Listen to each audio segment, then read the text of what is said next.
Hello students, I hope आप सभी घर पे अच्छे होंगे। आज हम अपना एडमिशन ऑफ पार्टनर का नेक्स्ट टॉपिक शुरू करते हैं, जिसका नाम है ट्रीटमेंट ऑफ गुडविल, ख्याति का लेखांकन। ख्याति का लेखांकन से क्या तात्पर्य है, इसको एक बार क्विकली रिवाइज करते हैं। जैसा कि मैंने कहा था कि जब कोई नया साझेदार आता है तो वह फर्म में लाभ में हिस्सा पाने के लिए पूंजी के रूप में कुछ पैसा लाता है।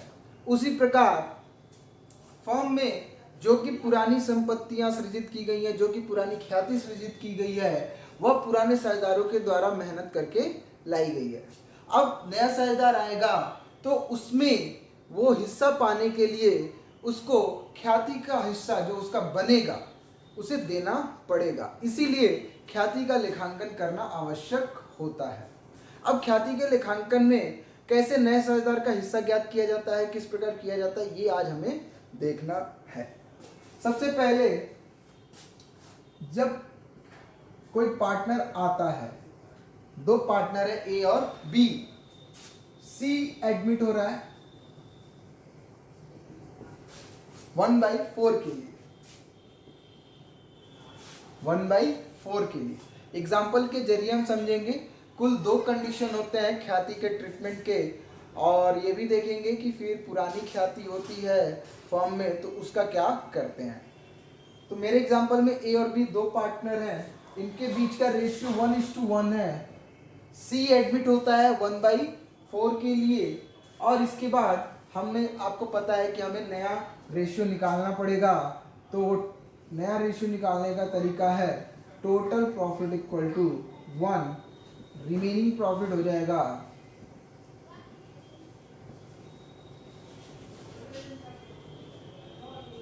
1 - 1/4, ये बचेगा 3/4। इस बचे हुए प्रॉफिट को ए और बी बांट लेंगे। तो आइए निकालते हैं न्यू रेशियो। ए को मिलेगा 3/4 को वो 1/2 ले लेगा, उसका पुराना हिस्सा 1/2 है तो नया बन गया 3/8। बी भी 3/4 को पुराने ही हिस्से में ले लेगा, वो बन गया 3/8। सी का नया हिस्सा था 1/4। इस प्रकार हमने एबीसी का नया रेशियो निकाल लिया। हमें डिनोमिनेटर बराबर करना पड़ेगा। डिनोमिनेटर जब हम बराबर करेंगे तो एलसीएम हो जाएगा 8, ये हो गया 3, इसका भी बी का 3 और सी का 2, यानी कि नया रेशियो हो गया 3:3:2। अब इसके बाद इस एग्जांपल में मैं ऐड करता हूं कि नए साझेदार के आने पर फर्म का गुडविल जो हमने कैलकुलेट किया था, यहाँ वैल्यूएशन के लिए मैं एग्जांपल नहीं ले रहा हूं, मैं मान लेता हूं कि फर्म का गुडविल इतना था। तो जो फर्म की गुडविल हमने कैलकुलेट करी थी वो थी करीब करीब 2 लाख रुपए। कितनी थी? 2 लाख। अब यहां से जो ये टॉपिक मैंने शुरू किया है इसकी चर्चा शुरू हो जाएगी कि इस 2 लाख रुपए में नया साझेदार का हिस्सा कितना बनता है और वो हिस्सा ए और बी लेंगे कैसे, ए और बी लेंगे कैसे। तो सबसे पहले इस 2 लाख में नए पार्टनर का हम शेयर निकालेंगे। शेयर इन गुडविल ऑफ सी। 2 लाख में वो कितने हिस्से के लिए आया है, तो यहाँ तो आप 1/4 बोलो चाहे 2/8 बोलो, नीचे अगर देखोगे तो 2/8 हो गया है, तो उसको काट के भी छोटा करेंगे तो 1/4 हो जाएगा। तो उसका हिस्सा है 2/8, ये हो गया 50,000। उसका हिस्सा है 50,000, यानी कि उसको गुडविल में 50,000 रुपए का हिस्सा ए और बी को देना पड़ेगा। अगर हिस्सा भविष्य में प्राप्त करना है गुडविल में तो उसको 50,000 रुपए का हिस्सा बनता है, वो ए और बी को देगा। तो ये हमने तो निकाल लिया कि सी को देना कितना है, लेकिन ए और बी लेंगे किस तरीके से ये अब जानना जरूरी है।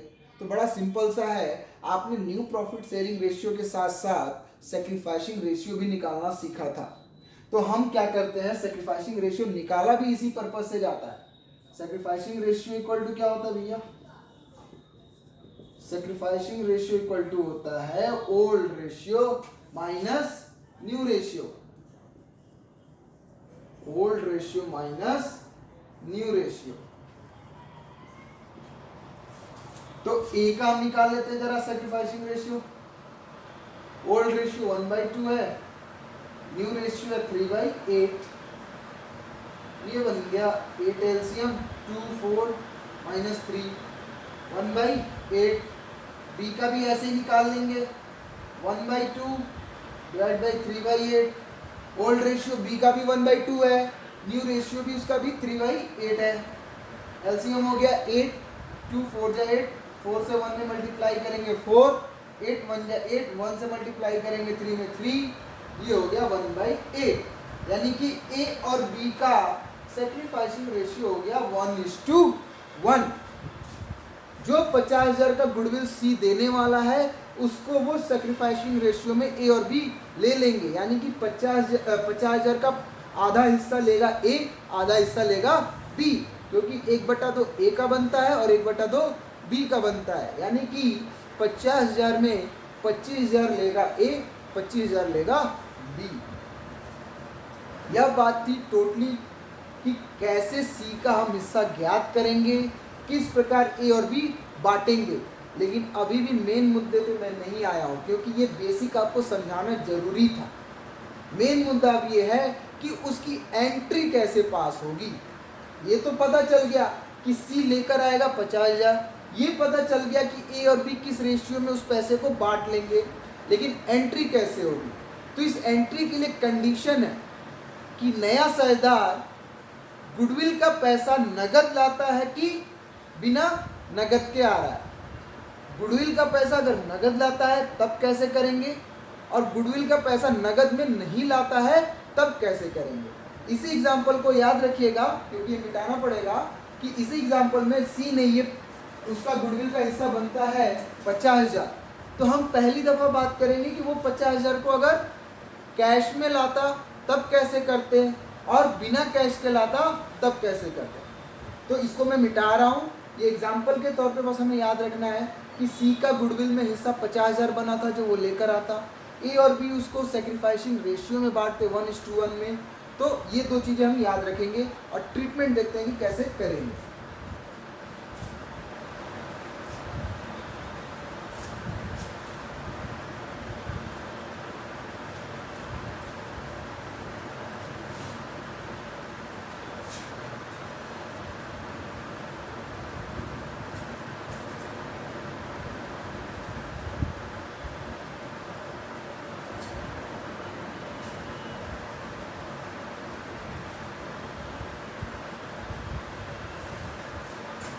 जो हमने एग्जाम्पल लिया था उसमें सी का गुडविल में हिस्सा 50,000 आया था, यहाँ नोट कर लेते हैं, और ए और बी का सैक्रिफाइसिंग रेशियो नोट कर लेते हैं, क्योंकि ये दो चीजें जरूरी हैं।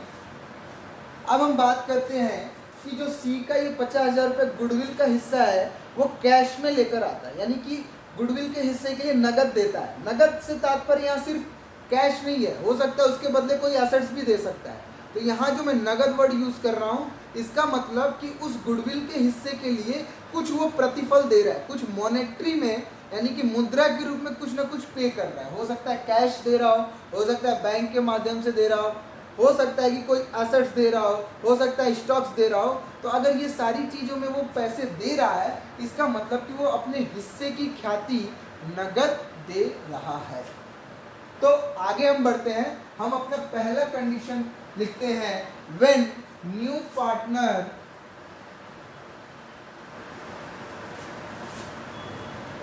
brings his goodwill share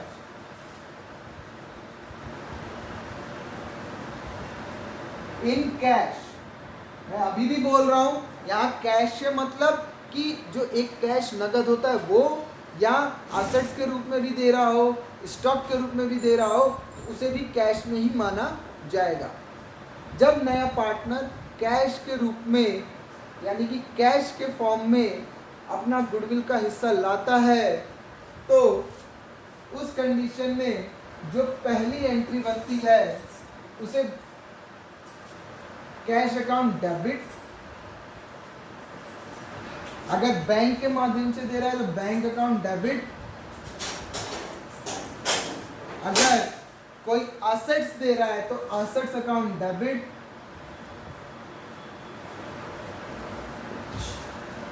to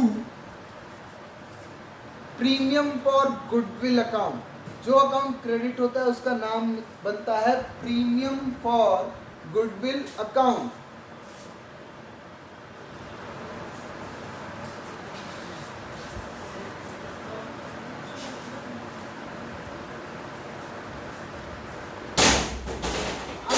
premium क्यों कहते हैं? प्रीमियम इसलिए कहा जाता है कि ये गुडविल का एक हिस्सा है, ना कि पूरा गुडविल है। पूरा गुडविल कितने का था? 2 लाख का। ध्यान दीजिएगा, हम सिर्फ और सिर्फ 2 लाख में जो नए साझेदार का हिस्सा था उसका ट्रीटमेंट कर रहे हैं कि वो कितना लेकर आएगा और जो लेकर आएगा उसको नए साझेदार कैसे बांटेंगे। तो पहली एंट्री जब वो पैसा नगद में गुडविल का लाता है तो एंट्री बनती है कि cash account debit to premium for goodwill account. यहाँ पे ये मैंने तीनों डेबिट इसलिए किया है कि जिस माध्यम से लाएगा, अगर कैश में लाता है तो कैश, बैंक के जरिए लाता है तो बैंक, असेट्स के रूप में लाता है तो असेट्स अकाउंट डेबिट होगा। जो लाता है उसका अकाउंट वो डेबिट हो जाएगा और प्रीमियम फॉर गुडविल को हम क्रेडिट कर देंगे। तो मैं यह एग्जाम्पल में मान लेता हूँ कि वो कैश के ही रूप में ला रहा है, नगद दे रहा है, यानी 50,000 रुपये फॉर्म में डेबिट हो जाएंगे और premium for goodwill account credit हो जाएगा। तो ये था कि हमारा 50,000 रुपये फॉर्म में आ गया, सी के गुडविल का हिस्सा। इसके बाद जो पैसा आ गया उसको ए और बी बांटेंगे। जब बांटेंगे तब एंट्री क्या होगी? तो जो दूसरी एंट्री निकल के आती है वो ये बनती है कि जब इसको बांटेंगे तो ये डेबिट हो जाएगा, यानी कि ख़त्म कर देंगे, क्योंकि अब ये बट रहा है। तो premium for goodwill account debit हो जाएगा।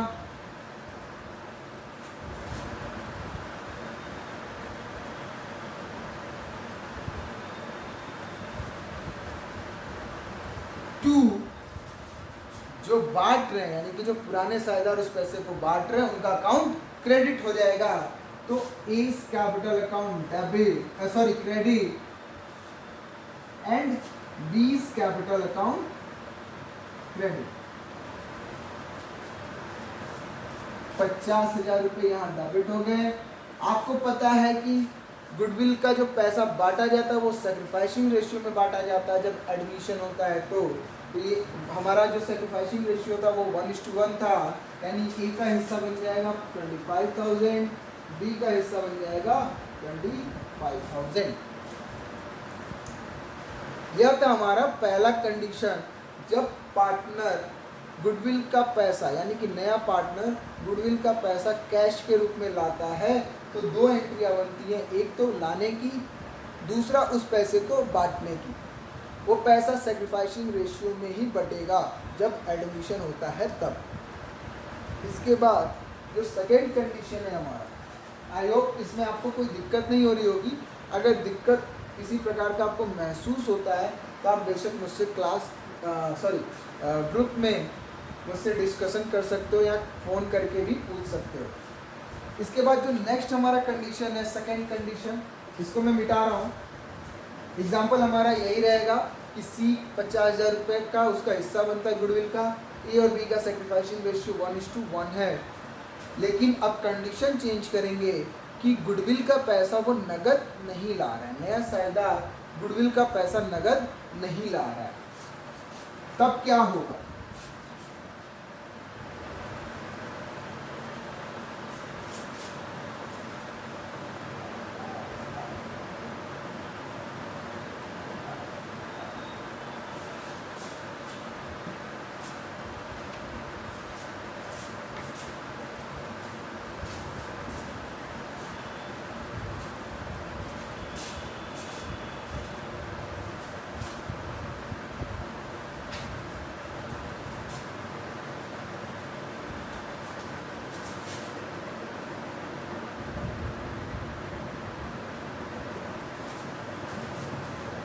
यानी कि जब नया पार्टनर अपना गुडविल का हिस्सा नगद में न लाए तो एक ही एंट्री आनी है। यहाँ पे इस कंडीशन में प्रीमियम फॉर गुडविल को दिमाग से निकाल देना है क्योंकि जब गुडविल का पैसा नगद में नहीं आता है तो premium for goodwill word use नहीं किया जाता है।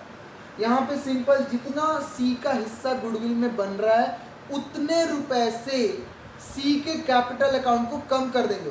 यानी कि जब कैपिटल अकाउंट को कम किया जाता है तो डेबिट किया जाता है। सी का कैपिटल अकाउंट क्या करेंगे, डेबिट कर देंगे 50,000 रुपए से।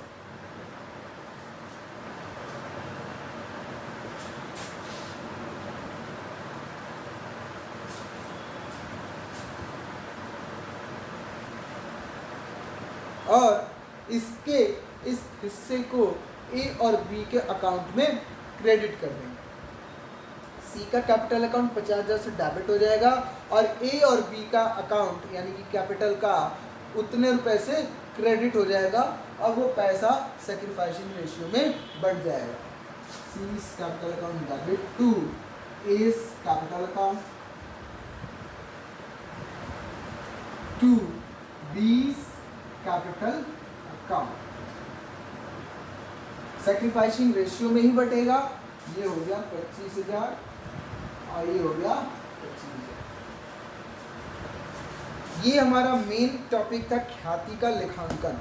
ये दोनों कंडीशन की एंट्री हमें पता होनी चाहिए क्योंकि ये आपको हर क्वेश्चन में मिलने वाला है। एडमिशन के सभी क्वेश्चन में आपको मिलेगा। कोई एक कंडीशन में होगा, या तो पार्टनर कैश में लाया होगा या तो कैश में नहीं लाया होगा। एक बात हमेशा ध्यान रखिएगा कि जब पार्टनर गुडविल का हिस्से का पैसा लाता है तो क्वेश्चन में क्लियर होता है कि वह नगद में ला रहा है। और एक और बात कि इसमें कुछ चीज़ें मुझे आपको बतानी है, जैसे कि सैक्रिफाइसिंग रेशियो जो कैलकुलेट किया जाता है वो गुडविल में हिस्सा जो नए साझेदार का बनता है उसको कैसे पुराने साझेदार बांटेंगे उसी के लिए कैलकुलेट किया जाता है। और हमेशा गुडविल का हिस्सा नए साझेदार सैक्रिफाइसिंग रेशियो में ही बांटते हैं। ये था हमारा ख्याति का लेखांकन। मैं बुक के अकॉर्डिंग देख लेता हूँ कि अगर कुछ छूट रहा हो तो बता दूंगा आपको। कुछ इसकी थ्योरी है वो आप घर पे खुद से कीजिएगा, अगर ना समझ में आए तो मुझसे पूछ लीजिएगा। देखिए इसमें भी कंडीशन वही है कि जब नया पार्टनर नगद में ला रहा हो, जब नया पार्टनर नगद में न ला रहा हो। फिर इसके बाद कुछ इसमें कैरेक्टरिस्टिक्स वगैरह दिए हैं, तो ये मैंने आपको पढ़ा रखा है 11th क्लास में भी गुडविल के बारे में, और गुडविल के बारे में बातों में बहुत सारी चर्चा भी करी है। एक टॉपिक है इसमें कि अगर बैलेंस शीट में, एक बात ध्यान दीजिएगा, ये जो गुडविल की मैंने बात की ये हमेशा पुराने बैलेंस शीट में नहीं रहती है। नए साझेदार के आने पर इसे कैलकुलेट किया जाता है और कैलकुलेट करने के बाद जो हिस्सा पुराने साझेदारों का बनता है वो उनको देकर ख्याति खाता को क्लोज कर दिया जाता है। ख्याति खाता ओपन नहीं किया जाता। लेकिन नए साझेदार के आने पर नया गुडविल तो वैल्यूएशन होता ही है, उसका लेखांकन भी होता है, परंतु अगर कोई पुरानी ख्याति बुक्स में यानी कि बैलेंस शीट में है तब उसका क्या करेंगे, तो नए साझेदार के आने पर अगर बैलेंस शीट में कोई पुरानी ख्याति है तो उसका अपलेखन यानी कि राइट ऑफ कर दिया जाता है। ये कंडीशन है व्हेन ओल्ड गुडविल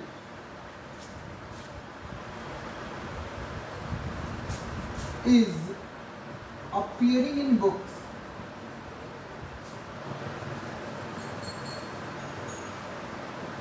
तो ध्यान दीजिएगा ये कि पुराने चिट्ठे में है, ठीक है, पुरानी गुडविल है तो इसका अपलेखन भी पुराने साझेदारों में किया जाएगा। इसका अपलेखन भी पुराने साझेदारों में किया जाएगा। जब अपलेखन किया जाएगा तो गुडविल अकाउंट क्रेडिट हो जाता है और पुराने साझेदारों का अकाउंट डेबिट हो जाता है। इस कैपिटल अकाउंट डेबिट हो जाएगा। जो एग्जांपल था हमारा 20 कैपिटल अकाउंट डेबिट हो जाएगा टू गुडविल अकाउंट। हम मान लेते हैं कि हमारे बैलेंस शीट में पुरानी जो गुडविल थी वो 1 लाख रुपए की थी। तो 1 लाख रुपए की गुडविल खत्म हो गई। और एक बात और ध्यान दीजिएगा कि पुरानी गुडविल पुराने बुक्स में थी तो उसका अपलेखन भी ओल्ड रेशियो यानी कि पुराने अनुपात में होना है। तो ए और बी का पुराना अनुपात 1:1 था, तो 50,000 रुपये ए का कैपिटल डेबिट होगा और 50,000 रुपये बी का कैपिटल डेबिट होगा। यह बात थी ख्याति के लेखांकन की, जिसमें मैंने आपको 3 कंडीशन समझाए। पहला कंडीशन समझाया कि ख्याति का मूल्यांकन करने के बाद जब नया साझेदार का हिस्सा निकाल लेते हैं तो वो 2 कंडीशन में पैसे ला सकता है, एक नगद के रूप में, एक नगद के रूप में नहीं। तो नगद के रूप में लाएंगे तब कितने एंट्रीज होंगी वो मैंने दिखाया। जब नगद में नहीं लाता है तब कैसे ट्रीटमेंट करेंगे वो भी मैंने बताया। फिर ये भी बताया कि अगर नए साझेदार के आने पर पुराने चिट्ठे में कोई पुरानी ख्याति पड़ी हुई है तो उसका हम अपलेखन करते हैं, यानी कि ख़त्म करते हैं, राइट ऑफ करते हैं। तो वो राइट ऑफ पुराने साझेदारों के बीच ही किया जाता है, क्योंकि वो पुराने साझेदारों ने ही उसका सृजन किया है। तो वो जब पुराने साझेदारों में राइट ऑफ किया जाता है तो पुराने अनुपात में ही राइट ऑफ होगा।